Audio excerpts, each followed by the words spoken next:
Okay, so now we're looking at solving equations involving absolute value, and there are some similarities and some differences to square root equations. So, in this first one, it tells me the absolute value of 2x minus 3 is equal to 7. That means that whatever this chunk is equal to, that chunk has to be 7 spaces away from 0. And so that means that I could have 2x minus 3 equal to 7, because 7 is 7 spaces away from 0, or 2x minus 3 could equal negative 7, because negative 7 is also 7 spaces away from 0. So really what I'm saying here is whatever is in here could be a 7 and it could be a negative 7. So I have to consider both possibilities, and I have to figure out what x value would make a 7 happen and what x value would make a negative 7 happen, because either one of those would give me an absolute value of 7. So I'm going to solve both of these equations, and I do have to solve them separately. It's not as easy as just solving one and then saying plus or minus whatever. So I would say plus 3, I get 2x equals 10. And then I'm running out of space, so I'm not going to show it, but I would divide by 2 and I would get x equals 5.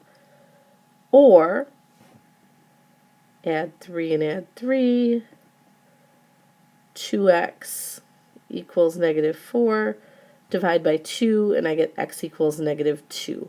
So my two solutions here are x equals 5 or x equals negative 2. Either one of those could plug in for x and give me an absolute value of 7.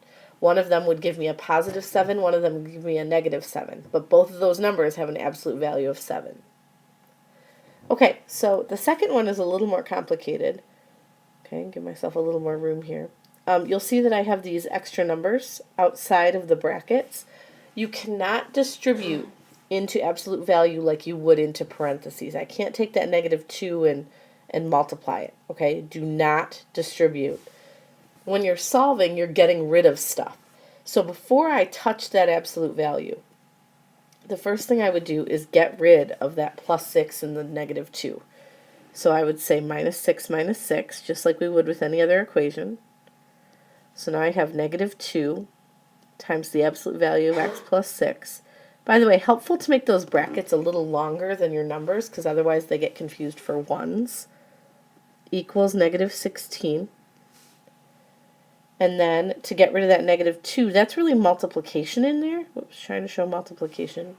So to get rid of multiplication, I'm going to divide by negative 2. And I end up with the absolute value of x plus 6 is equal to positive 8. So that means that this chunk, x plus 6, is 8 spaces away from 0.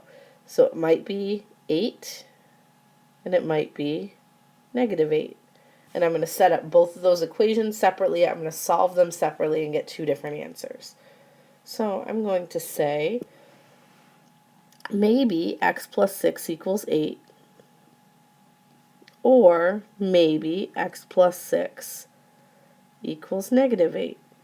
In this case, if I subtracted 6 from both sides, I get x could be 2. In this one, if I subtract 6 from both sides, I get x equals negative 14. And again, got to have both answers to be able to get full credit there. Okay, so x could equal 2 or x could equal negative 14. And both of those would give me an absolute value of 8 in my original equation.